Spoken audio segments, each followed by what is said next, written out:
செய்யும் சம்பிரதாயங்கள் சடங்குகள் கூடுமா? இன்னும் அதே போல கணவரின் மரணத்தின் போது செய்யும் சடங்குகள் வளையல உடைக்கிறது என்னென்னமோ செய்யறாங்களாம், அதெல்லாம் கூடுமா என்று கேட்டிருக்கிறார்கள். ஒரு பெண்மணி கணவன் உள்ள பெண் அப்படிங்கிற அடையாளத்துக்காக கரிசமணி அணியலாமா அப்படின்னு கேட்டா அணியலாம். ஒரு அடையாளம், அது மார்க்கமாக செய்யப்படல. அப்படி கரிசமணி போட்டா அதுக்கு நன்மை இருக்கு அப்படி யாரும் சொல்லல. அதெல்லாம் மார்க்கமா அது ஆகாது. உலக அமைப்புல உள்ளது. விரும்பினா செய்யலாம், செய்யாமல் இருக்கலாம். அடையாளம், ஸ்கூல்ல பிள்ளைய படிக்கும் போது அந்த ஸ்கூல் யூனிஃபார்ம் அணிஞ்சிட்டு போற மாதிரி அடையாளத்துக்காண்டி டாக்டர்கள் குறிப்பிட்ட ட்ரெஸ் தான் போடுவாங்க, டாக்டர்கள் அடையாளம். வக்கீல்கள் குறிப்பிட்ட ட்ரெஸ் போடுவாங்க, வக்கீல்கள் அடையாளம். அந்த மாதிரி கணவன் உள்ள பெண்கள் அடையாளத்துக்கு விரும்பினா போடலாம், போடாமல் இருக்கலாம். இது பிரச்சனை இல்லைங்க. அதே நேரத்தில் நம் சமூகத்தில் இன்னொரு சமுதாயத்தில் கூடிய தேவையில்லாத மூடப்பழக்கங்கள் எல்லாம் நுழைஞ்சிருக்குது, உள் நுழைஞ்சிருக்குது. அதையும் சில பேர் கடைபிடிக்கிறாங்க. அது என்னன்னு கேட்டா, குறிப்பிட்ட பெண்கள் உட்கார்ந்துதான் அந்த கரிசமணியை கோர்க்க வேண்டும், இத்தனை எண்ணிக்கையில் இருக்கணும். இது மூடப்பழக்கம். ஏன்னா கரிசமணிங்கிறது அடையாளம். இது கரிசமணிங்கிறது ஒரு பெண்ணும் கோர்க்கலாம், ரெண்டு பெண்ணும் கோர்க்கலாம், மூணு பெண்ணும் கோர்க்கலாம், அடையாளத்தையா செய்யறோம்.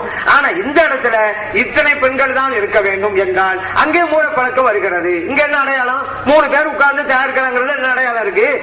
ஒரு பெண்ணு போடுறாங்க, அங்க அடையாளம் இருக்கு, இதுக்கு அடையாளம் இல்லையே. ஒரு பெண்ணை உருவாக்கி ஒரு பெண்ணை அது அணிந்தாலும் கூட அடையாளம் தான். 10 பேர் உருவாக்கினாலும் அடையாளம் தான். இல்ல அப்படி இருக்கும் பொழுது 3 பேர் இருக்கணும், 5 பேர் இருக்கணும், 7 பேர் இருக்கணும். இது மூடப்பழக்க வழக்கம். இது மார்க்கத்தில் இல்லாதது, பிற சமுதாய கலாச்சாரம். இது அறவே தவிர்க்கப்பட வேண்டும், ஒழிக்கப்பட வேண்டும். ஒன்னாவது. அதே போல ஒரு கணவர் இறந்துட்டாரு. இந்த நேரத்தில் ஒரு சில சம்பிரதாய நிகழ்ச்சிகள், உதாரணம் சொன்னாங்க, இந்த வளையலை உடைப்பது அப்படின்னு. வளையலை போடாத பெண்ணால் என்ன செய்வாங்கப்பா? இதெல்லாம் ஒரு இதாங்க. இதெல்லாம் என்ன? பொதுவா எத்தாவுல இருக்கக்கூடிய பெண் அலங்காரம் இல்லாம இருக்க. ஏன்னா கணவனை இழந்த பெண்ணாக இருக்கிறாங்க. 40 அஷ்ஹுரி வாஷரா, 4 மாதங்கள் 10 நாட்கள் இத்தா இருக்க வேண்டும், அலங்காரம் இல்லாம இருக்கணும். அதுக்காகத்தான் நபி நாம் ஸல்லல்லாஹு அலைஹி வஸல்லம் அவர்கள் சில வரம்புகளை சொல்றாங்க. அலங்காரம் இல்லாமல் இருக்கணுமே தவிர மற்றபடி இப்படித்தான் சமுதாயத்தை தொடங்க வேண்டும், இத்தாவை இப்படித்தான் ஆரம்பிக்க வேண்டும் அப்படிங்கிற கிடையாதுங்க. இப்ப அந்த பெண்ணு ஏற்கனவே வளையல போட்டு வச்சுக்கிறோங்க, அதை கழட்டிட வேண்டியதுதான். காரணம் என்ன? இத்தாவில் இருக்க பெண்ணு அலங்காரம் இருக்கக்கூடாதுல்ல, கணவன் இல்லாத பெண்ணு தானே, ஏன் அலங்காரம் செய்யறாங்க? அது கூடாது. வளையல் என்பது அலங்காரத்திற்காக உள்ளது. அப்படி போட்டதை கழட்டிட வேண்டியதுதான். ஆனா அது சம்பிரதாயமா செய்யக்கூடாது. 4 பேர் உட்கார்ந்துகிட்டு தான் அதை கலட்டணும், 4 பேர் உட்கார்ந்துகிட்டு தான் அதை உடைக்கணும். இதுவும் கூட பழக்கமாயிரும். அங்கே அழகு இருக்கக்கூடாது, அலங்காரம் இருக்கக்கூடாது என்பதற்காக அணிந்திருக்கிற அந்த வளையல்களை எல்லாம் அகற்றுங்கள். அது செஞ்சுதான் ஆகணும். ஆனா அதற்காக ஒரு குழுவை அமைத்து இத்தனை பேர் உட்கார்ந்துகிட்டு இப்படிதான் செய்யணும், அந்த மாதிரி மூடப்பழக்க வழக்கங்களை சமுதாயத்தில் நுழைக்காதீங்க. அது இன்னொரு சமுதாயத்தில் இருக்கக்கூடியவைகள், அவைகளை எல்லாம் நான் தந்துவிட வேண்டும். மார்க்கத்தை மார்க்கமாக பார்க்கணும், ஆதாரம் இருந்தா செய்யணும். அடையாளமா நான் செய்யறதா இருந்தா சவாப் அதுக்கு கிடையாது, செய்யலாம். ஆனா அந்த அடையாளத்தை செய்வதற்கு இத்தனை பெண்கள் வேணும், இப்படி உட்கார வேண்டும், அப்படி உட்கார வேண்டும் என்றால் இது மூடப்பழக்கம். இந்த மூடப்பழக்கம் கூடாது. அதனால எதையும் தெளிவாக செய்யுங்க. இந்த மூடப்பழக்கத்தை அறவே விட்டுங்க. இது நம் சமூகத்திற்கு நல்லது அப்படிங்கறத நாம் புரிந்து கொள்வோம். என்ற அந்தஸ்து யாருக்கு சொல்லு? கனிமா சொன்னவர்களுக்கு மட்டுமா, இல்லை மற்ற மதத்தினரையும் அது சாருமா? நபிகள் நாயகம் ஸல்லல்லாஹு அலைஹி வஸல்லம் அவர்கள் எனது உம்மத்தினர் என்று சொல்வது அவர்களுக்கு பிறகு அவர்களை யாரெல்லாம் நபியாக ஏற்றுக்கொள்ள வேண்டுமோ அத்தனை பேரையும் உள்ளடக்குகிற வார்த்தை தான். ஆனாலும் கூட இப்பொழுது சில சிறப்புகளை எல்லாம், சில மேன்மைகளை எல்லாம் நபி நாம் ஸல்லல்லாஹு அலைஹி வஸல்லம் சொல்லியிருக்கிறார்கள் என்றால் அது அவர்களை ஏற்றுக்கொண்ட மக்களுக்கு மட்டும்தான் சேருங்கிறத புரிஞ்சு கொள்ளணும்.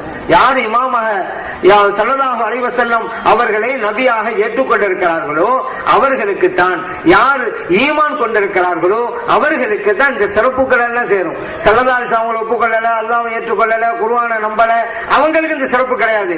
ஆனா நபி நாம் ஸல்லல்லாஹு அலைஹி வஸல்லம் அவர்களுக்கு பிறகு உண்டான மக்கள் எல்லாம் அவருடைய உம்மத்துங்கிறதுல இருக்கிறாங்க. ஆனா அந்த உம்மத்துக்கு உண்டான சிறப்பும் பெருமையும் நன்மையும் ஈமான் கொண்டவர்களுக்கு கிடைக்கும். ஈமான் கொள்ளலையா கிடைக்காது. எப்ப ஈமான் கொண்டாரோ கிடைச்சிடும். ஆனா ஸல்லல்லாஹு அவங்களுக்கு பின்னால் உள்ள சமுதாயத்தால் தான் இவர் இருந்துகிட்டு இருக்கிறார். இவருக்கு யாரு நபி? இப்போ யாரு இப்போ இஸ்லாத்தை ஒரு ஆளு ஏற்கலன்னு வச்சுக்கிறங்க, அவருக்கு இப்ப யாரு நபி? நபி நாம் ஸல்லல்லாஹு அலைஹி வஸல்லம் நபி. அவருக்கு இஸ்லாத்தை ஏற்றுக்கொள்ளாதவருக்கு யார் இறைவன்? அல்லாஹ் தான் இறைவன்.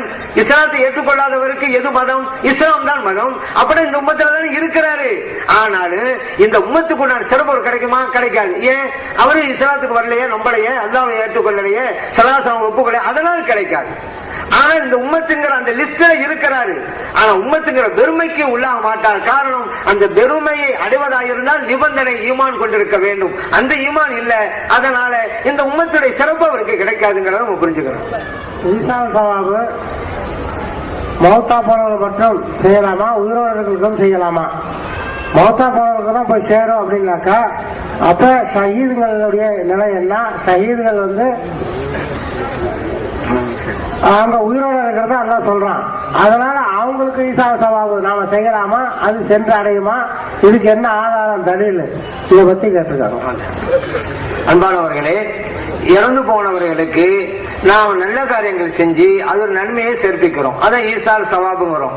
நபி நாம் ஸல்லல்லாஹு அலைஹி வஸல்லம் சொல்லி இருக்கிறாங்க, நீங்க தர்மம் செஞ்சு அந்த நன்மையை சேர்த்து வைங்க. புகார்ல பதிவு செய்யப்பட்டிருக்கு.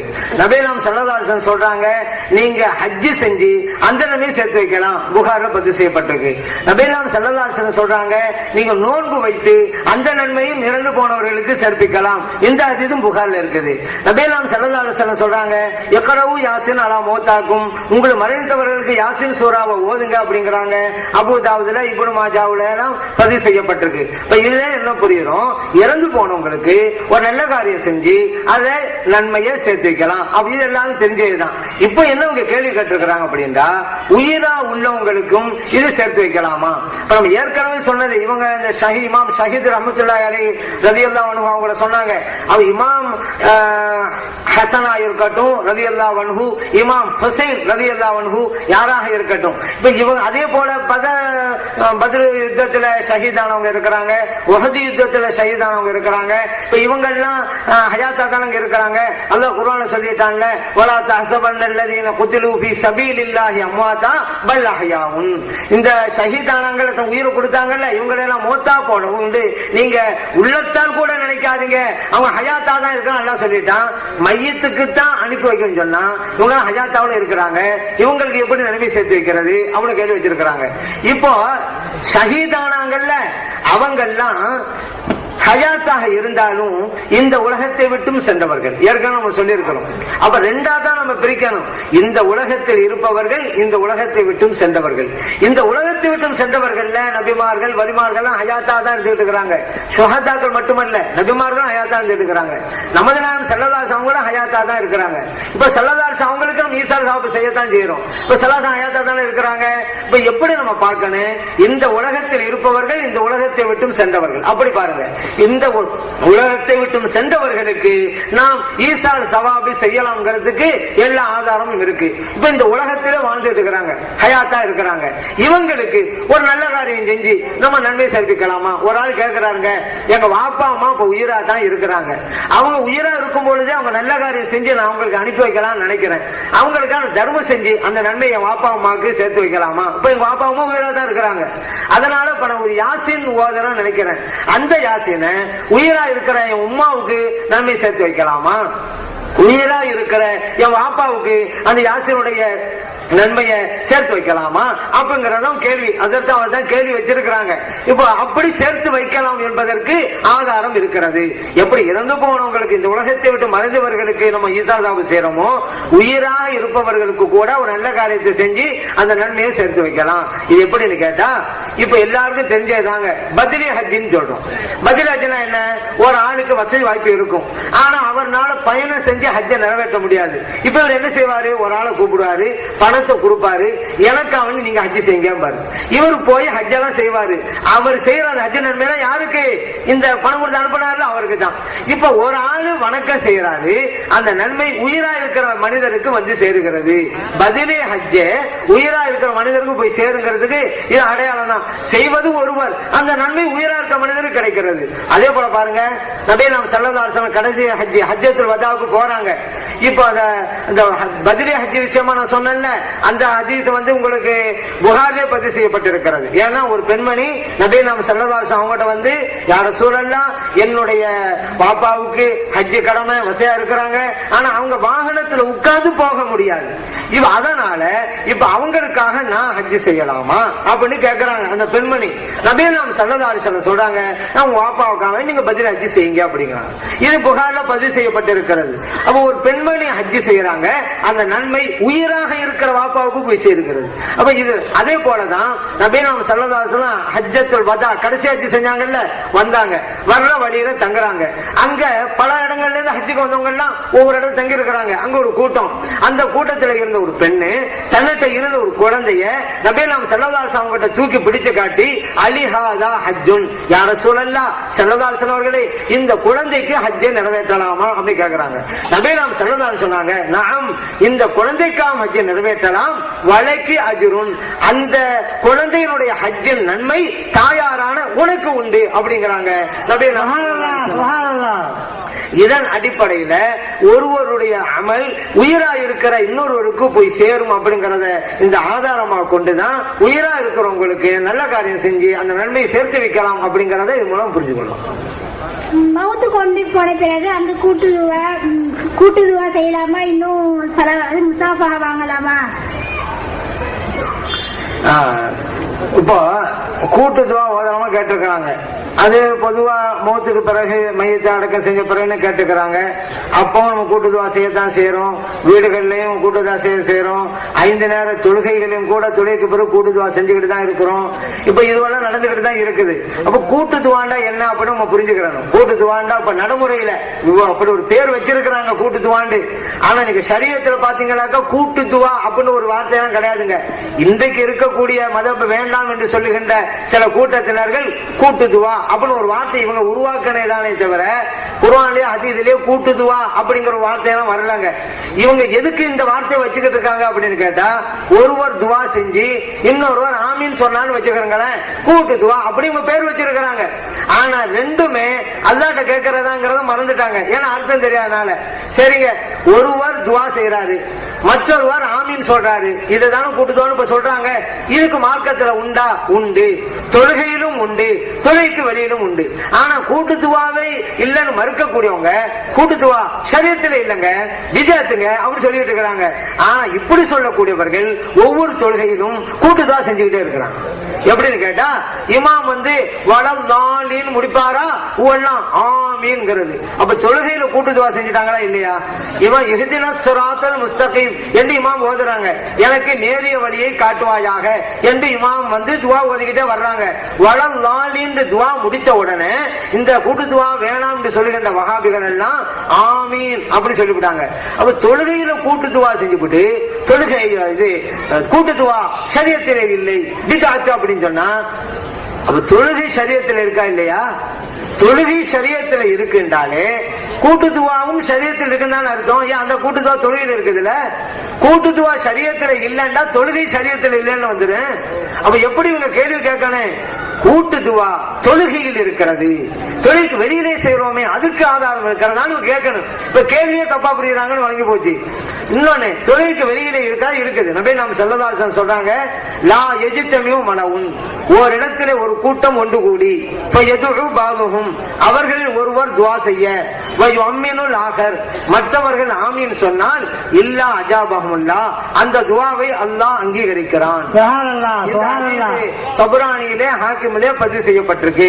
பாருங்க, இதான் கூட்டு துவா. இந்த துவா வந்து உடனடியாக அங்கீகரிக்கப்படுது. இப்ப என்ன ஒன்று கூடுறோம், அவர் அதற்கு துவா செய்யறாங்க, அவர் அவர்கள் ஒருவர் துவா செய்ய அதில் துவா செய்யறாங்க, மற்றவர்கள் ஆமீன் சொல்ல மற்றவங்க எல்லாம் ஆமீன்கிறோம். அந்த துவா அல்லாஹ்விடத்தில் அங்கீகரிக்கப்படுகிறது. நபி நாம் ஸல்லல்லாஹு அலைஹி வஸல்லம் மஸ்ஜித் நபவிக்கு வர்றாங்க. அங்கே ஸைத் இப்னு சாபித் ரலியல்லாஹு அன்ஹு, அபூ ஹுரைரா ரலியல்லாஹு அன்ஹு, ஸைத் இப்னு சாபித் ரலியல்லாஹு அன்ஹு அவர்களுடைய நண்பர் ஒருவர், இப்படி 3 பேர் இருக்கிறாங்க. நபி நாம் ஸல்லல்லாஹு அலைஹி வஸல்லம் வந்து துஆ செய்யுங்கன்னாங்க. ஸைத் இப்னு சாபித் ரலியல்லாஹு துஆ செஞ்சாங்க, ஆமீன் அப்படினாங்க நபி நாம் ஸல்லல்லாஹு அலைஹி வஸல்லம் அவர்கள். அது பிறகு ஸைத் இப்னு சாபித் ரலியல்லாஹு அன்ஹுடைய நண்பர் துஆ செஞ்சாங்க, அதுக்கும் ஆமீன்னாங்க நபி நாம் ஸல்லல்லாஹு அலைஹி வஸல்லம் அவர்கள். அது பிறகு அபூ ஹுரைரா ரலியல்லாஹு அன்ஹு துஆ செஞ்சாங்க, அதுக்கும் ஆமீன்னாங்க நபி நாம் ஸல்லல்லாஹு அலைஹி வஸல்லம் அவர்கள். இந்த ஹதீஸ் ஹாக்கிமிலே பதிவு செய்யப்பட்டிருக்கிறது. அப்ப இதுவெல்லாம் தொழுகைக்கு வெளியில உள்ளதுதான். ஒருவர் துவா செய்ய மற்றவர் ஆமீன் கூற. இது நம்ம மட்டுமல்ல, இந்த மலக்குமார்கள்லாம் சொல்றாங்க, நபி நாம் ஸல்லல்லாஹு அலைஹி சொல்றாங்க, நீங்க துவா செஞ்சா உங்கள் சகோதரர் எங்கோ இருக்கிற உங்கள் சகோதரருக்காக துவா செய்யுங்க. அப்படி துவா செஞ்சீங்கன்னு வச்சுக்கிறங்க, அல்லாஹ் தஆலா உங்க துவாவுக்கான ஒரு மலக்கை ஏற்படுத்துறான். அந்த மலக்கு நீங்க துவா செஞ்ச உடனே ஆமீன் அப்படிங்கிறாங்க. வழக்க பிலிசிலின் அது போன்று உனக்கும் கிடைக்கட்டும் அப்படிங்கிறாங்க. இந்த ஹதீஸ் முஸ்லிம்லே திருமதியெல்லாம் பதிவு செய்யப்பட்டிருக்கிறது. பாருங்க, ஒருவருக்கான துவா செய்யறோம், இறைவனே அவருக்கு நல்ல சுகத்தை கொடுப்பாயாகன்னு வைங்களேன், மலக்கு உடனே ஆமீன்ங்கிறாங்களா, அடுத்து அந்த மாதிரி நல்ல சுகம் உனக்கும் கிடைக்கட்டும்ங்கிறாங்க. நம்ம ஒரு சகோதரருக்கு செய்யறோம், நமக்கு மலக்கு துவா செய்யறாங்க. இந்த சிறப்பு எப்படி மத்தவங்க துவா செஞ்சா கிடைக்குது? இப்ப ஆமீன்ங்கிற வார்த்தை தான் இங்கேயும் இருக்குது. அதனால ஒருவர் துவா செஞ்சு இன்னும் ஆமீன் சொல்றதுங்கிறத ஹதீஸ்ல இருக்கத்தான் செய்யுது அப்படிங்கறத நம்ம புரிஞ்சுக்கணும். அடுத்து இவங்க என்ன ஒரு தப்பா விளங்குறாங்கண்டா, ஏங்க ஒரு ஆளு தொழுதுட்டாரு, தொழுது முடிஞ்ச உடனே இமாம் துவா செய்யறாங்க, மற்றவங்க ஆமீன் சொல்றாங்க, இதுக்கு ஆதாரம் இருக்குதா? நபி நாம் ஸல்லல்லாஹு அலைஹி வஸல்லம் சலாம் கொடுத்த உடனே துவா செஞ்சாங்க, சஹாபிகள் ஆமீன் சொன்னாங்க, அதுக்கு ஆதாரத்தை தாங்க, கூட்டு துவா தாங்க. அப்ப இதெல்லாம் என்ன வழங்குன்னு சொன்னா, கூட்டு துவாங்கிற வார்த்தை இவங்க வச்சுக்கிட்டு தவறா வழங்கியிருக்காங்க. நான் என்ன சொல்றதுண்டா, இந்த கூட்டு பொரியல் அதெல்லாம் தூக்கி அப்படி வச்சிருங்க. என்ன துவா செய்யலாம், கூட்டுங்கிற வார்த்தை வஹாபில உருவாக்குறதுதான். ஒருவர் தொழுது விட்டு துவா செய்யலாமா? துவா செய்யலாம். இமாம் கேட்கிறாருல, சலாம் கொடுத்த உடனே யா அல்லாஹ் ரப்பனா ஆத்தினா ஃபித்னா யார்ட்டதான் கேட்கிறாரு? அல்லாஹ்ட்ட தான் துவா செய்யறாரு. சரி, அதுக்கு பிறகு பின்னால் இருக்கிற மோமங்கள்லாம் ஆமீன் ஆமீன்ங்கிறாங்களே, யார்ட்ட தான் கேட்கிறாங்க? அல்லாஹ்ட்ட தானே கேட்கிறாங்க. ஆமீனா என்ன அர்த்தம்? இறைவனே அவங்களுடைய துவாவை ஏற்றுக்கொள்வாயாக அர்த்தம். அப்போ இமாமும் அல்லாஹ்ட்ட தான் கேட்கிறாங்க, இறைவனே எனக்கு நல்ல வாழ்க்கையை தாண்டு. இந்த மோமும் அல்லாஹ்ட்ட தான் கேட்கிறாரு, யா அல்லாஹ் அவங்களுடைய துவாவை நீ ஒப்புக்கொள்வாயாக. அது கேட்கக்கூடாது அல்லாஹ்ட்ட? அல்லாஹ் தான் சொல்றான்ல, உதுஊனி என்கிட்ட கேளுங்க, எதை வேணுமானு கேளுங்க தர்றேங்கிறான்ல, அதைத்தான் அவர் கேட்கிறாரு. சரி, ஒரு சகோதரருக்கு துவா செய்யக்கூடாதா? யா அல்லாஹ் அவருக்கு நல்ல சுகத்தை கொடு, கேட்காம கேட்கக்கூடாதா? தொழுதுட்டு யா அல்லாஹ் அவருக்கு நல்ல உடல் ஆரோக்கியத்தை கொடு, நல்ல செல்வத்தை கொடு, கேட்கலாமா கேட்கக்கூடாதா? சகோதரருக்கு கேட்கலாம்ல. அந்த மாதிரி தான் ஒருவர் தொழுது விட்டு யா அல்லாஹ் அவருடைய துவாவை நீ ஏற்றுக்கொள்ளு அப்படிங்கிறாங்க. இது என்ன தப்பு இருக்கு? அல்லாஹ் தானே கேட்கிறாங்க. இவங்க என்ன நினைச்சுக்கிட்டாங்க? இது ஒரு சடங்கு நினைச்சுட்டாங்க. அவர் துவா செய்ய ஆமீன் சொல்ல சடங்கு, இந்த சடங்கு எப்படி செய்யலாம் நினைச்சிட்டாங்க. அர்த்தம் தெரியாதனால. அர்த்தம் தெரிஞ்சா இமாம் துவா செய்யறது அல்லாஹ்ட்ட தான் அவர் கேட்டுக்கிட்டே இருக்கிறாரு, மோமும் ஆமீன்கிறோம் அல்லாஹ்ட்ட தான் கேட்டுக்கிட்டே இருக்கிறாரு. முடிஞ்சு போச்சுங்க விஷயம். அல்லாஹ் சொல்றானே என்ன வேணாண்டு கேளுங்காண்டு, இப்ப இது கூடாண்டு சொல்லான்னு வச்சுக்கிறோங்க. இப்ப நம்ம தான் கேட்கணும் ஆதாரம். ஏன்பா அல்லாஹ் வந்து உதோனி என்கிட்ட எதை வேணாலும் கேளுங்க தர்றாங்கிறான். ஒரு ஆளு துவா கேட்கிறாரு, யா அல்லாஹ் அந்த சகோதரருடைய துவாவை ஏற்றுக்கொள்ளுண்டு என்ன வேண்டுமானாலும் கேட்கலான்னு சொல்லுகிற நீ இந்த துவாவை ஒப்புக்கொள்வாயாக மட்டும் கேட்க கூடாதுன்னு சொல்றீங்க. அதுக்கு ஆதாரத்தை அவனமாக தான் கேட்கணும். ஏன்னா அல்லாஹ் தான் எதுவும் கேட்கலான்ட்டானே. அதனால கூட்டு துவா அப்படிங்கிறது இப்ப நடைமுறை இருக்கிறது தான் நான் சொல்ல வர்றேன். ஒருவர் துவா செஞ்சு மற்ற ஆமீன் சொல்றது ஷரியத்தில் இருக்கிறது. அதன் அடிப்படையிலே தான் நாம் இறந்து போனவர்களுக்காகவும் துவா செய்யறோம். துவா செய்ய அல்லாஹ்ட்ட தான். ஒருவர் துவா செய்வோம், அவர் அல்லாஹ் கேட்கிறாரு, ஆமீன் சொல்ல அல்லாஹ்ட்ட தான் கேட்கிறாங்க, வேற யாரும் யார்ட்டையும் போய் கேட்கல. அதை நடைபெற வைங்க. அடுத்து இன்னொரு விஷயம், முசாபஹா விஷயம். அதாவது இறந்து போனவர்களை வந்து சில பேர் சந்திச்சு விடை புரியும் பொழுது அந்த முசாபா செய்வாங்க. நபி நாம் ஸல்லல்லாஹு அலைஹி சொல்றாங்க, இரு முஸ்லிம் சந்திக்கின்ற போது அவர்கள் முசாபஹா செய்து கொண்டால் அவர்கள் பிரிவதற்கு முன்னாலேயே அவருடைய பாவங்கள் மன்னிக்கப்பட்டு விடுகின்றன. இந்த முசாபா இந்த நன்மையை பெறுவதற்காக தான் அங்க எல்லாம் சந்திச்சுட்டோம்.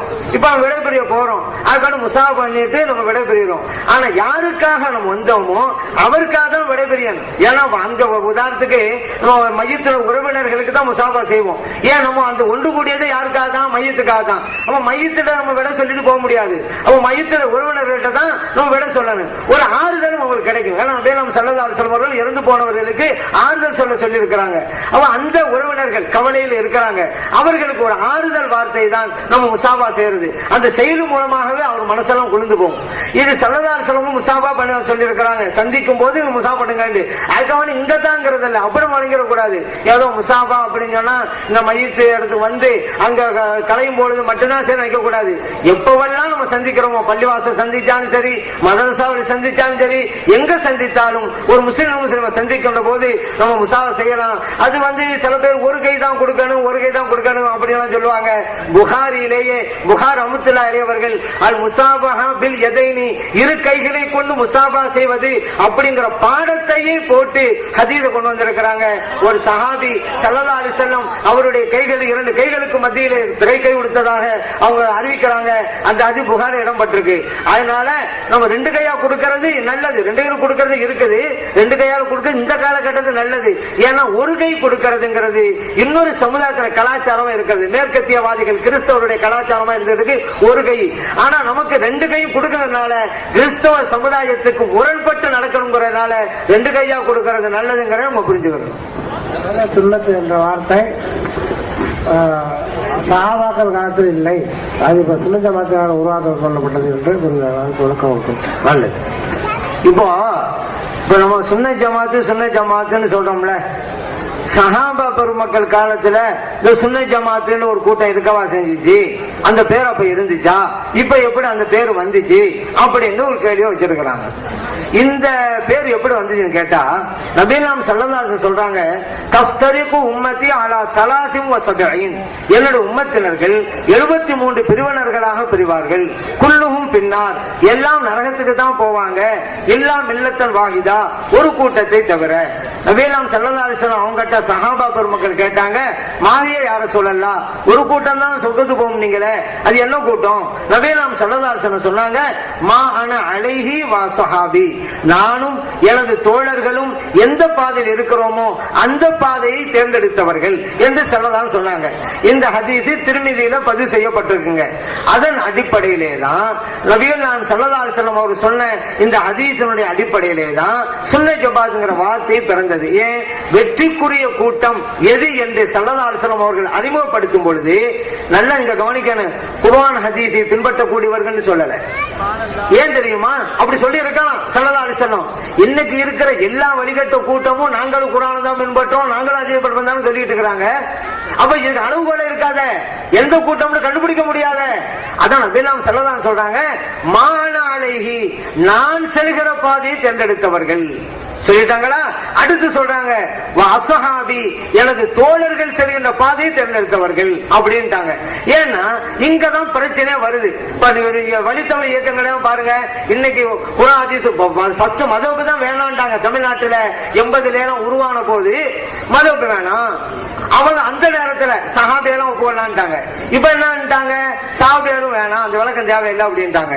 சரி, சில பேர் இல்ல சஹாபா பெருமக்களை ஏற்றுக்கொள்வோம் அப்படி அந்த மதம் வேணாம்னு சொல்லக்கூடியவங்க ஒரு பிறர் சொல்றாங்க, வாயளவுல தான் சொல்றாங்களே தவிர நடைமுறையில இல்ல. உதாரணத்துக்கு தலாக்கு பிரச்சனை வச்சுக்கிறோங்க, உமர் ரலியல்லாஹு அன்ஹு அவங்க தான் நடைமுறைப்படுத்துறாங்க 3 தலாக் விஷயத்துல, அதான் ஒப்புக்கொள்ள மாட்டோம். இப்ப சஹாபியர் பின்பற்றோம் சொன்னது இப்ப பொய்யாய் போச்சா? அதே போலதான் ஒவ்வொரு விஷயத்திலையும் இப்ப நிறைய விஷயங்கள் நீங்க பார்க்கலாம். இப்ப இதன் அடிப்படையில் நீங்க பார்க்கும் பொழுது நபிலாம் ஸல்லல்லாஹு அலைஹி வஸல்லம் அவர்கள் தெளிவாக சொல்றாங்க, நான் செல்கிற பாதை. ஸல்லல்லாஹு அலைஹி வஸல்லம் பாதை என்னங்க? அதுதான் ஹதீஸ்னு சொல்லுவோம், சுன்னத்துன்னு சொல்லுவோம். ரெண்டுக்கும் ஒரே அர்த்தம் தான். அது எதுக்கெல்லாம் ஹதீஸ்னு சொல்றோமோ அதுக்கெல்லாம் சுன்னத்துன்னு சொல்லலாம். சுன்னத்தே ரசூல் அப்படிங்கிறோம்ல, அதுதான். இப்ப எனது பாதையை தேர்ந்தெடுத்தவர்கள் அதுதான் சுன்னத்து. சுன்னத்துங்கிறது சுன்ன ஜமாத்துக்கு தான் விளக்கம் தர்றாரு. செல்றேன். சுன்னத்து ஆகி போச்சா? அதுக்கு அடுத்து சொல்றாங்க அஸ்ஹாபி, எனது தோழர்கள் செல்கின்ற பாதை.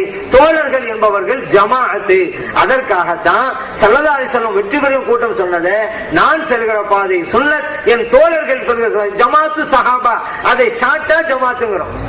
ஜமாத்து சஹாபான்னு சொல்றோம், ஜமாத்துல் உலமா அப்படிங்கிறோம்ல, அந்த மாதிரி ஜமாத்துனா கூட்டம்னு அர்த்தம்.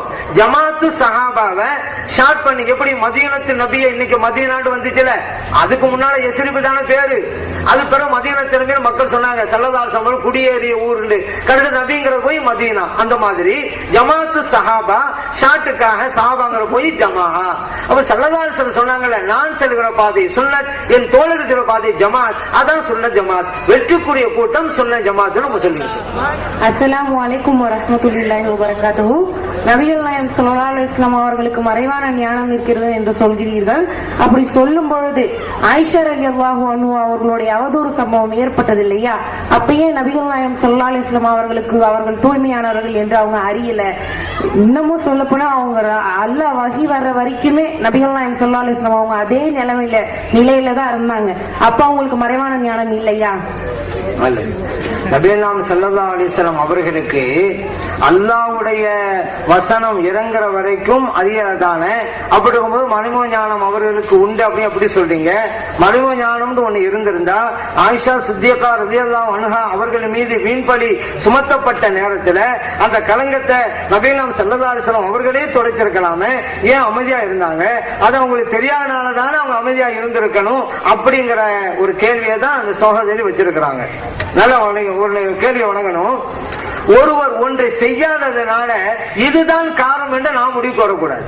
ஒரு ஆள் செய்ய ஒரு செயலை செய்யலன்னு வச்சுக்கோங்களேன், இவர் இதை செய்யலையில இதனாலதான் அவனு முடிக்க வரக்கூடாது. அவர்கிட்ட தான் கேட்கணும் ஏங்க இதை செய்யலன்னு. அவர் சொல்லுவாரு. இப்போ ஒரு ஆளு பாதை நடந்து போறாரு, ஒரு ஆள் சொல்றாரு ஏன் இப்ப நடந்து போறாரு? இவர்கிட்ட கார் இல்லைங்க. கார் இருந்தா ஒரு கார்ல தானே போயிருப்பாரு. நடந்து போனேன்னு என்ன வழங்குறோம்? இவருக்கு கார் இல்ல. இப்படி சொல்லலாமா? அவருக்கு கார் இருக்கலாம். கார் இருந்தாலும் கூட பெட்ரோல் இல்லாதனாலும் கூட இவர் நடந்து போகலாம். இல்ல பெட்ரோல் இருக்குது ஓட்டுறதுக்கு டிரைவர் இல்லாதனாலும் கூட நடந்து போகலாம். இல்ல எல்லாமே இருக்கிறாங்க, இவர் வாக்கிங் போகலாம். ஏங்க அவர்கிட்ட இருந்து கேட்க நீங்க எதுக்கு நடக்கிறீங்க? அவர் நடந்தாருங்கிறதுனால கார் இல்லைங்கிறதுனால நடந்தார். அவர் வாகனம் இருந்திருந்தால் வாகனத்திலே தானே போயிருப்பார் அப்படின்னு நம்ம சொல்லக்கூடாது. அது போல நபிகள் நாயகம் ஸல்லல்லாஹு அலைஹி வஸல்லம் அமைதியாக இருந்தார்கள் என்பதால் தெரியவில்லை என்பதால் தானே அமைதியா இருந்தார்கள் ஏன் நீங்க முடிவு போறீங்க? ஏன் அமைதியா இருந்தாங்க? அதுக்கு வேற காரணம் இருக்கலாம்ல. சொன்னாங்களா எனக்கு தெரியாம இருந்துச்சு அதான் அமைதியா இருந்தேன் அப்படி சொன்னாங்களா? அப்படி குர்ஆன்ல இருக்கா ஹதீஸ்ல இருக்கா? அப்ப ஸல்லல்லாஹு ஏன் அமைதியா இருந்தாங்க? அவங்ககிட்ட தான் கேட்கணும். இன்னொன்னு பாருங்க, நபிகள் நாயகம் ஸல்லல்லாஹு அலைஹி வஸல்லம் அவர்கள் எல்லாம் தெளிவான ஒன்று. ஏன் தெரியுமா? நபிகள் நாயகம் ஸல்லல்லாஹு அலைஹி வஸல்லம் சொல்றாங்க மா அலிம்து அலா அஹ்லி இல்லா கைரன், எனது குடும்பத்தினர்கள் நல்லவர்கள் என்று நான் தெளிவாக அறிந்திருக்கிறேன் என்று சொல்றாங்க. இந்த ஹதீஸ் புகாரிலே பதிவு செய்யப்பட்டிருக்கிறது. அப்ப அவங்க குடும்பத்தை பத்தி ஸல்லல்லாஹு தெரிஞ்சுதானே இருக்கிறாங்க. அப்ப இந்த விஷயம் தெரியாம இருந்தா எப்படி சொல்ல முடியும்? அவர்களுக்கு அல்லாஹ் தஆலா எல்லாம் வகை மூலம் சொல்லி கொடுத்திருக்கிறான்ல. முறைப்படி பார்த்துதான் சட்டம் சொல்லுவாங்க. ஆனா அது இது சட்டம் என்ன சொல்லுதுன்னா, அந்த யார் விபச்சாரம் செய்யறாங்களோ அவங்க கொல்லணும், அதான் கல்லா கடிச்சு கொல்லணும் சட்டம் இருக்கு. இதுக்கு இந்த மதபுல இமாம்கள் அதுக்கு மாற்றமா கருத்து சொல்றாங்களே, இது எப்படி குர்ஆனுக்கு ஒத்து போகும், ஹதீஸ்க்கு எப்படி ஒத்து போகும்? எப்படி மதபுக்கு எப்படி மாற்றி சொல்றாங்க சொல்லுங்க. அதாவது ஒரு ஆண் கண் தெரியாத ஒரு பெண்ணை விபச்சாரம் செய்து விட்டால் அவருக்கு எந்த விதமான தண்டனையும் இல்லை அப்படின்னு சொல்லி மதபுகள்ல சட்டம் இருக்கு. எந்த கிதாபுல? மதபு கிதாபுகள் இருக்கு. ஹனஃபி அது எந்த கிதாபுங்க? ஹனஃபி என்றா பல கிதாபு இருக்கு. எந்த கிதாபுல? அது எனக்கு கரெக்டா ஞாபகம் இல்ல. கேட்டதை வச்சு நான் சொல்றேன். கேட்ட வச்சு சொல்றீங்க, நீங்க பாக்கல. அது நீங்க கேட்டீங்கன்னா அது உண்டான நம்ம இதுவும் தருவோம். ஆனா இதுக்கு நீங்க என்ன சட்டம் சொல்லுவீங்க? மதபு பிரகாரம் நீங்க பாத்தீங்கன்னா இந்த விபச்சாரம் செஞ்ச ஆணுக்கு சொல்லுது. அதாங்க அதுக்கு நீங்க பதில் சொல்லுங்க. சரி சொல்றேன். இப்ப என்னன்னு கேட்டா மதபு கிதாபுல அப்படி இருக்கு இப்படி இருக்குன்னு தமிழ்ல சில பேர் எழுதி அனுப்புறாங்க. தமிழ்ல எழுதி அனுப்புற உடனே இதை வச்சுக்கிட்டு மதபுல இப்படி இருக்குது அதுக்கு முன்னால ஒரு தொடர்ந்து விபச்சாரம் செய்தால் என்னென்ன தண்டனைகள் உண்டு, அந்த தண்டனையை நிறைவேற்றுவதாக இருந்தால் சாட்சிகள் எப்படியெல்லாம் இருக்க வேண்டும் அப்படிங்கிற பாடத்துல பல விவரங்கள் சொல்லப்பட்டுக்கிட்டே இருக்க. ஒரு துண்டை மட்டும் எடுத்து வச்சுக்கிட்டு என்ன நீங்க கண் தெரியாத பெண்ண விபச்சாரம் பண்ணிட்டா தண்டனை இல்லைன்னு எழுதி வச்சிருக்காங்களே அப்படின்னு. தண்டனை இல்லைங்கிறதே தப்பு. தண்டனை இல்லைங்கிறது இல்ல, ஹத்து இல்ல. ஹத்துங்கிறது தண்டனைங்கிறது வித்தியாசம் இருக்குது. அதுக்கு கீழே எழுதுவாங்க வேற தண்டனை உண்டு. ஹத்துன்னா வழங்குங்க. இதுதான் இப்ப எல்லாத்தையும் படிச்சுக்கிட்டு முன்னாலையும் பார்க்கணும் பின்னாலையும் பார்க்கணும். இந்த வாசம் ரைட்டானு பார்க்கணும். அதுக்காக எந்த கிதாப்னு கேட்டேன். எந்த கிதாப்னு சொன்னா அவர் வாசகத்தை எடுத்து தருவாரு.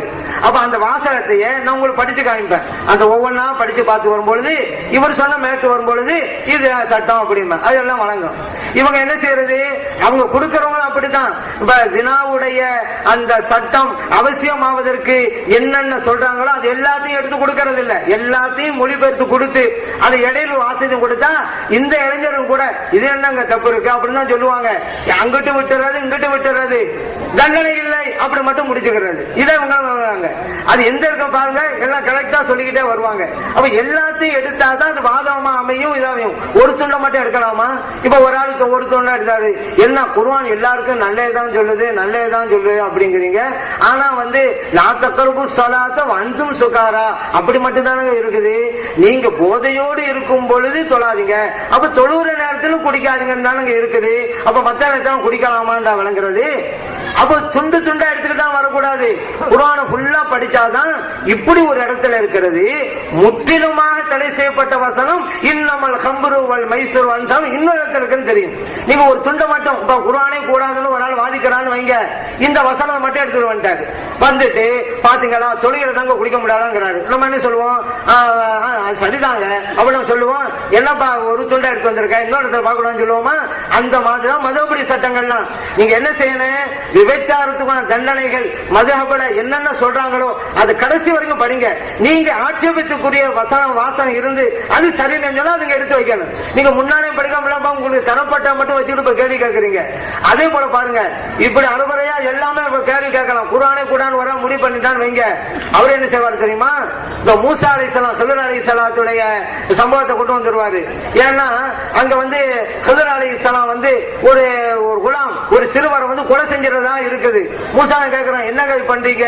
ஆமா இவரு தாய் தந்தவரை இந்த குழந்தை கெடுக்கும் அதனாலதான் நான் கொண்டேன் அப்படி சொல்லுவாங்க. இப்ப ஒரு ஆள் கேட்கிறவங்க ஏங்க செய்த தண்டனைக்கு செய்த தவறுக்கு தண்டனையா செய்யாத தவறுக்கு தண்டனையா அப்படி கேட்டாங்க. இனிமே கெடுக்க போறாதான் அதுக்காக வேண்டிதான் கொலை பண்ணாங்களாம். கெடுத்தாவில் அந்த சட்டம் வரும், கெடுத்தாலும் கொலை செய்யலாமா அப்படி ஒரு கேள்வி வரும். ஒரு ஆள் வழி கெடுக்கிறாரு அவர் கொலை பண்ணலாமா அப்படி ஒரு கேள்வி வரும். இனிமே கெடுப்பாருங்கிறது அவங்களுக்கு முற்கூட்டிய இதுவெல்லாம் ஒரு குர்ஆன் சொல்றேன்னு சொன்னா அல்லாஹ் ஒன்னு சொல்றாங்க அப்படி நம்புறோம்ல. இதெல்லாம் விவகாரம் எடுத்தா இது உதாரணம் காமிக்கிறேன். குர்ஆனையே விவகாரம் எடுக்கணும்னு ஒரு ஆள் முடிவு பண்ணிட்டான்னு வைங்க, வரிசையா போடலாம். ஏன்னா முழுமையா படிக்காம அறுவடைத்துக்கிட்டு வர்றது. அதான் அந்த மாதிரி தான் நீங்க சொன்ன வாசகமும் இந்த விபச்சாரம் சம்பந்தப்பட்ட மேட்டுகளை கிதாபுல் ஹுதூதுன்னு போடுவாங்க. ஹத்துகள் வாஜிபாவுக்கு பாடம்னு போடுவாங்க. நீங்க அப்படியே படிச்சுக்கிட்டே வாங்க. நீங்க சொன்ன வாசகத்தை ஆட்சேபம் அப்ப நீங்க கேளுங்க, அதான் கரெக்ட் ஆகும். மதபுல ஏதாவது ஒண்ணு சொல்லுங்கிறதுக்கு நீங்க இடம் கொண்டு வரக்கூடாது. ஆனாலும் கூட ஒரு சில விஷயங்கள்ல ஹத்து இல்லை என்பதற்கு சொல்லுவாங்க. ஹத்துங்கிறது வேற தண்டனைங்கிறது வேற. அதை நீங்க ஏன்னா ஹத்து இல்லைன்னு சொல்லிட்டு கீழே போடுவாங்க பல் யுஅஸ்ஸரு வேறு தண்டனை வழங்கப்படுங்கிற வாசம் அதுக்கு கீழே இருக்குது. ஹத்து இல்லைன்னு சொன்னா கல்லாடுக்கு கொள்வது, கண் தெரியாதவங்க சொன்னாங்க. ஏன் காரணம்? சுட்டி காரணம் விபச்சாரம் நடந்து போச்சு. ஒரு பெண்ணு சொல்றேன்னு வச்சுக்கிறேங்க, இது சாதாரணமா பேசுற அந்த சப்ஜெக்டுகள்ல சாதாரணமா நம்மளும் புரிவதற்காக சில மேட்டுகள் சொல்றேன். இப்போ அதே போல ஊமை விஷயம், அதே போல கண் தெரியாதவர்கள் விஷயம், இவர்களுக்கெல்லாம் தடாநடியா ஒரு பெண்ணு சொல்றான் இன்னாரு அப்துல்காரு என்ன விபச்சாரம் பண்ணாரு அப்படின்னு சொல்லி கண் தெரியாத பொம்பளை சொல்றான்னு வச்சுக்கிறேங்க. அந்த ஊர்ல எத்தனை அப்துல்கார் இருப்பாங்க? எந்த அப்துல்கார் நீங்க வழங்குவீங்க? கண்ணு தெரிய பொம்பளை சுட்டி காட்டுவா இவன் ஆண்டு. இப்ப அப்துல்கான் சொல்லிவிட்டா அப்படின்ற உடனே நானும் நீதிபதி வச்சுக்கிறேங்க, எனக்கு ஒரு அப்துல்கார ஊர்ல பிடிக்காம இருக்கும், இதை வச்சுக்கிட்டு அவங்களை கூட்டுவாம இந்த பொம்பளை சொல்லிட்டாங்க நீ தான் இது சரியாகுமா? எங்க கண் தெரியல யாரும் அடையாளம் காட்ட முடியாது. ஒரு அப்பாவை பிடிச்சு கொள்ளுவீங்களா? அப்ப அவனுடைய மனைவி மக்கள் என்னவாங்க? அதான் சொல்லுவாங்க, ஒரு குற்றவாளி கூட விட்டுலாண்டா ஒரு அப்பாவியை கொலை செஞ்சு விடாதுன்னு சொல்லுவாங்க. தன கொடுத்துறாதீங்க. கொலை செஞ்சிருவீங்க, பிறகு வருத்தம் பெறுங்க, அவன் செய்யல பாவம் அநியாயமா கொண்டு விட்டோம் அந்த கண் தெரியாத உங்களை சொன்னதுனால அப்படின்னு போன உயிர் கிடைக்குமா? அப்ப அவனுடைய மனைவி விதவையா இருப்பாங்களே, அதுக்கு என்ன வழி? அவன் மகன் அனாதை இருப்பான, என்ன வழி? அதுக்குத்தான் உரிய சான்றிதழ் வேணுங்கிறது சொல்லிக்கிட்டே வருவாங்க. நல்ல சாட்சிகள் இருந்தா அந்த தண்டனையை நிறைவேற்றுங்க. சாது சல்லல்லாஹு அலைஹி கூட அப்படித்தானே சொன்ன. ஒரு சாது வர்றாங்க, யார சொல்ல நான் தப்பு பண்ணிட்டாங்க, திரும்பிக்கிட்டாங்க. ஏன் உடனே கேட்டு அப்படியே செஞ்சா போன வந்தான்னு செஞ்சிட வேண்டியதானே? அப்ப 4 தடவை 4வது திரும்ப திரும்ப சொல்றாரு, அப்படியா பண்ணிட்டான்னு சொன்ன போறதான் அப்பதான் சட்டத்தை நிறைவேற்றுங்கிறாங்க. ஏன் ஒரே தடவையில கேட்டு போது செய்ய முடியாதா? நம்ம மார்க்கம் சொல்லுது 4 சாட்சிகள் வேணும்னு சொல்லுது. அந்த சாட்சிகள் இருந்தாதான் கண் தெரியாதவள் ஆளை மாற்றி சொல்லி விடுவாள், நிரபராதம் பாதிக்கப்பட்டு விடக் கூடாது. அதற்காக சில சட்டங்கள் சொல்லுவாங்க. அதனாலதான் சொல்றேன், மேலே படிக்க கீழே படிங்கன்னு சொல்றேன். அது படிச்சா இமாம் சொன்னதான் கரெக்டா வரும். இல்லண்டா இன்னைக்கு சொல்றாங்க சில பேரு இஸ்லாம் காட்டு மிராண்டி மார்க்கம், அதை ஞாபகப்படுத்துற மாதிரி ஆகும். ஏன்னா எதுக்கெடுத்தாலும் கொலை செய்யறாங்களாம், கல்லா அடிக்கிறாங்களாம். இது சரிதான், ஒரு பொம்பளை சொன்னாலும் அப்பாவை கொண்டு விட்டாங்களான்னு வந்துடும். இப்ப ஏற்கனவே சொல்லிட்டு இருக்காங்க, இஸ்லாத்தை பிடிக்காதவர்கள் எல்லாம் இஸ்லாம் காட்டு மிராண்டி மார்க்கம், அதை நியாயப்படுத்துறாங்க. இமாம்கள் என்ன சொல்றாங்கன்னா, அல்லாஹ் ஹதீஸ்ல சொன்ன பிரகாரம் 4 சாட்சிகள் நிலைநிறுத்தப்பட்டால் செய்யுங்க, இல்லாட்டா வேறு தானே கொடுங்க. அப்பாவிகளை கொலை செஞ்சு விடாதீங்க பாங்கிறாங்க. நீங்களும் அப்பாவை கொலை செய்யணுங்கிறீங்களா? அதனாலதான் சொல்றேன், நீங்க எல்லாத்தையும் படிங்க, தப்பு இருந்தா வந்து கேளுங்க. நீங்க படிக்கிற தமிழ் புஸ்தகத்தை படிச்சுட்டு கேள்வி கேட்காதீங்க.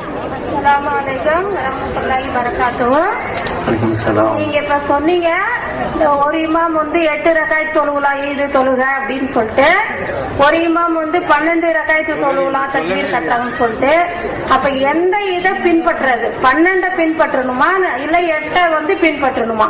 இல்ல 2யும் அவங்க இஷ்டத்துக்கு 8 தொழுகிறவங்க தொழுகலாமா இல்ல 12 தொழுகிறவங்க தொழுகலாமா? அப்புறம் உங்க பயான்ல சொல்றீங்க, இப்ப நடந்ததுல இளைஞர்கள் அப்பாவி அப்பாவின்னு சொல்லிட்டு இருந்தீங்க. அதே கொஞ்ச நேரம் கழிச்சு சொல்றீங்க, இப்ப இளைஞர்கள்லாம் ரொம்ப உஷாரு, வாழைப்பழத்துல இது வச்சு தந்தா அவங்க அதை இது செஞ்சிட்டாங்கட்டு. அப்படி உஷாரா இருக்கிற இளைஞர்கள் இப்ப எல்லாத்தையும் புரிஞ்சுக்கிட்டு கேள்வி கேட்கறது, ஆராயறது, அதெல்லாம் ஏன் முடியாது? வெறும் இது படிச்சுட்டு வந்தவங்க தான் செய்யணுமா? ஏன் அவங்களால முடியாதா? இப்ப இளைஞர்கள் என்ன அவ்வளவு இதா இருக்காங்களா? அப்ப உஷாரா இருக்கிற இளைஞர்களை அப்பாவி அப்பாவின்னு சொல்லாதீங்க. அதெல்லாம் நாங்க அப்புறம் அந்த இத ஐசா அவதூற சொல்லியிருந்தா அதுக்கு உங்களுக்கு பதில் சரியில்லை.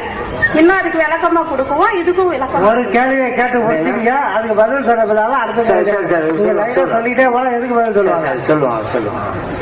இப்போ அந்த உதாரணம் சொன்னோமே, அது எதுக்கு சொன்னோங்கிற கவனிச்சீங்களாக தெரியும். நம்ம என்ன சொன்னோம், எல்லாம் விவரமா இருக்கிறாங்க, நம்மையே குர்ஆன் ஹதீஸ சொல்லி கொடுக்க கூடாது என்றுதான் சொன்னோம். இப்ப அப்பாவி இளைஞர் சொன்னது சரிதான். ஏன் அவங்களுக்கு உஷாரா தான் இருக்கிறாங்க, குர்ஆன் ஹதீஸ் சொல்லி கொடுக்காதனால விவரம் தெரியாம இருக்கிறாங்க. அதான் அப்பாவிங்கிறது. அப்பாவின்னு சொன்னா குர்ஆன் ஹதீஸை புரியாத அப்பாவிகள் அர்த்தமே தவிர, இந்த இடத்துல பேசும்பொழுது வெளியில வியாபார சம்பந்தமா பேசுறேன்னு வச்சுக்கிறேங்க, அப்பா கண்டு வியாபாரம் ஏற்ற தெரியாண்ட அர்த்தம். கணவன் மனைவி பிரச்சனை வரும்போது அப்பாவின்னு என்ன அர்த்தம்? கணவன் மனைவி திருமண வாழ்க்கை விஷயம் தெரியாதவர்கள் அர்த்தம். எந்த விஷயத்தை அப்பாவிங்கிறோம்னா அந்த விஷயம் தெரியாதவங்க அர்த்தம். குர்ஆன் ஹதீஸை புரிய வேண்டும்ங்கிற இடத்துல அப்பாவி இளைஞர்கள் சொன்னா குர்ஆன் ஹதீஸை புரியாமல் இருக்கிறார்கள் அப்படின்னா தெரியல. அவங்களுக்கு திறமைகள் இருக்கத்தான் செய்யும், யாரு இல்லைங்கிறது. வியாபாரத்துல அவங்க செய்யற வேலை செய்யற இடத்துல மற்ற எல்லாத்தையும் விவரமா தான் இருப்பாங்க. குர்ஆன் ஹதீஸை புரியாம இருக்கிறாங்க அப்பாவிகள் அப்படின்னு சொன்னோம். அதே நேரத்தில் இந்த கால இளைஞர் உஷாரு சொன்னது உண்மைதான். நம்ம என்ன சொல்ல வந்தோம், உஷாரா தானங்க இருக்கிறாங்க இளைஞர்கள் எல்லாம், அவங்களுக்கு எங்க நம்ம சொல்லிக் கொடுக்க கூடாது அப்படிதான் சொன்னோம். ஆக இது ஒண்ணுக்கு பின் முரண் அல்ல. எல்லாம் உஷாருங்கிறதும் உண்மை. அந்த உஷார் இருக்கக்கூடிய இளைஞர்கள் அந்த குர்ஆன் ஹதீஸையும் புரியாமல் இருக்கிறார்கள் என்பது உண்மை. இது முரணே கிடையாது. உஷாரா இருக்கக்கூடியவங்க நீங்க சொல்லுங்க, அவங்க புரிஞ்சு கொள்வாங்க. திறமை இருந்து கூட ஏன் சொல்லாம இருக்கிறீங்க, சொல்ல புரிய ஆட்டம் இருக்கத்தானே செய்யுது, அப்படிதான் சொல்ல வந்தவங்க நீங்க புரியுங்க. அடுத்ததாக நீங்க கேட்டீங்க, இந்த 12 ரக்காத்து தக்பீர் தான் சொன்னோம். ஏன்னா நீங்க மாத்தி சொல்லிட்டீங்க, அதனால பிரச்சனை இல்லை. தக்பீர்னு சொல்ற இடத்துல ரக்காத்துங்க வார்த்தை மாத்தி பேசுறீங்க.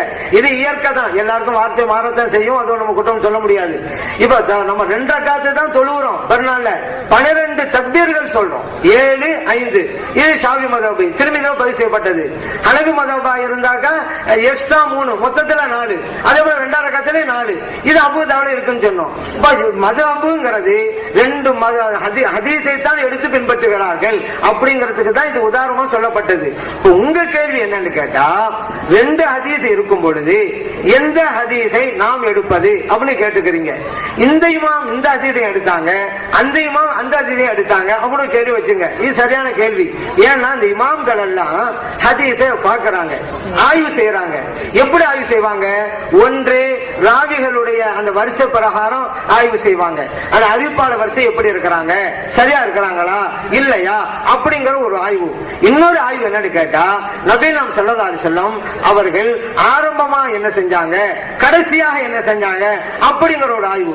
இப்போ 7, 5, 4, 4 இருக்குதுல, எதை ஃபர்ஸ்ட் செஞ்சாங்க, எது செகண்ட் செஞ்சாங்க அப்படிங்கிற ஆய்வு ஏற்படுகின்ற போது இமாம்கள் இல்ல இந்த 5, 7, 5ங்கிறதுதான் கடைசியாக செஞ்சது என்ற முடிவுக்கு வந்தவர்கள் அதை எடுத்துக்கொள்வார்கள். இல்ல இந்த 4, 4 அப்படின்னு சொன்னாங்கல்ல, அந்த நபீலாம் ஸல்லல்லாஹு அலைஹி வஸல்லம் கடைசி காலத்தில் அவர்கள் செய்தது என்று ஆய்வு செய்து முடிவெடுக்கக்கூடியவர்கள் அந்த சட்டத்தை எடுப்பார்கள். அப்ப ரெண்டு ஹதீஸ் இருக்குது, அதை ஆய்வு செய்யறாங்க. எது முதலாவது, எது இரண்டாவது, இப்படி ஆய்வு செய்கின்ற போது எது கடைசி அப்படிங்கறதுல கருத்து வெடுப்பா வர்றதுனாலதான் இந்த 7, 5 கடைசிங்கிறவங்க அதை எடுத்துக்கொள்வாங்க. இந்த 4, 4 தான் கடைசியாக இருக்கிறது அதை எடுத்துக்கொள்வாங்க. ரெண்டுமே ஆய்வின் அடிப்படையிலே தான். இப்போ நீங்க ஒரு கேள்வி வச்சுங்க, இத நாம் எது சரியோ அதை எடுத்துக்கொள்ளலாமா அப்படி ஒரு கேள்வி வச்சுங்க. ஆய்வு செய்யற தகுதி இருந்தால்தான் நீங்க அதை ஈடுபடலாம். இப்போ உதாரணத்துக்கு திருமதியிலே ஹதீஸ் இருக்குது 7, 5, அபூதாவுதுல 4, 4 இருக்கு. இதை எது வேண்டுமானால் நீங்க எடுத்துக்கொள்ளலாம் சொன்னா மார்க்கத்தை நீங்க விளையாடுங்கன்னு அர்த்தம். ஏங்க இதுவும் இருக்கு நான் எடுத்துக்கிட்டாங்க, அதுவும் இருக்கு நான் எடுத்துக்கிட்டாங்க, மார்க்க விளையாடுங்கன்னு அர்த்தம். ஏன்னா ஒருவர் ஆய்வு சொன்னாங்க, இவர் ஆய்வு செஞ்சு சொன்னாரு, அதனால நான் அவரும் சொன்னதுனால பின்பற்றேன் அப்படின்னு அவரு பின்பற்றதாகும். நீங்களாக எடுத்தால் விளையாட்டாகும். ஏன்? ஆய்வு செய்யற தகுதி உங்களுக்கு இல்லை என்பதா. ஏன் இப்ப நீங்க எப்படி ஆய்வு செய்யணும்? அறிவிப்பாளர் வரிசை சரியா இல்லையா? அப்ப அந்த அறிவிப்பாளர் வரிசை நீங்க ஃபர்ஸ்ட் போய் பார்க்கணும். திருமதியில இந்த அறிவிப்பாளர் யாரெல்லாம் வர்றாங்கன்னு நீங்க பார்க்கணும். ஒவ்வொரு அறிவிப்பாளரும் நல்லவரா அது அல்லவரா மாற்றமா இருக்கிறாரா, அந்த அறிவிப்பாளரை பற்றி ஹதீஸ்கள் இமாம்கள் எல்லாம் என்ன சொல்லி இருக்கிறார்கள் அந்த கிதாப் எல்லாம் நீங்க போய் பார்க்கணும். அந்த கிதாப் என்ன உதாரணம் சொல்றேன், பெரும்பாலும் இன்னைக்கு சில ஆலிம்சாக்கெல்லாம் சில கிதாப் பார்த்து உங்களுக்கு சொல்லி தந்துட்டு இருக்கிறாங்கல்ல, அவங்க தஹதீபு தஹதீப் அப்படிங்கிற கிதாபை பார்ப்பாங்க. இப்ப இந்த இடத்துல தஹதீபு தஹதீப் நீங்க போய் பார்க்க முடியுமா? தமிழ்ல வரல, இப்ப அரபில தான் இருக்குது. ஒரு ஹதீஸ் சஹீஹா லைஃபாங்கிறத நீங்க நிர்ணயம் பண்ண முடியாது. ஏன்னா அது ஆதாரபூர்வமானதா பலவீனமானதா அப்படிங்கறத அறிவிப்பாளர் வரிசை வச்சுதான் முடிவு பண்ணணும். அறிவிப்பாளர்கள் எப்படி இருக்கிறாங்கிறத நீங்க நேரடியா பார்க்க முடியாது. இது இன்னொரு தான் சொல்லி தரணும். இந்த அறிவிப்பாளர் நல்லவங்களா இருக்கிறாங்க, அதை நீங்க நம்பணும். அவங்க சொல்றது சரியா இல்லைன்னு உங்களுக்கு தெரியாது. ஏன்? நீங்க அரபிக்கு தாப்ப போய் பார்த்தாதான் இவர் சொன்னது சரியா இல்லையாங்கிறது தெரியும். இல்லனாக்க இவர் சொல்றத நம்புவீங்க. அவர் சொல்வாரு திருமீதுல வர்றதுதான் சஹீஹ், அபூதால வர லைஃப் மாறி நீங்க அப்படி நம்புவீங்க.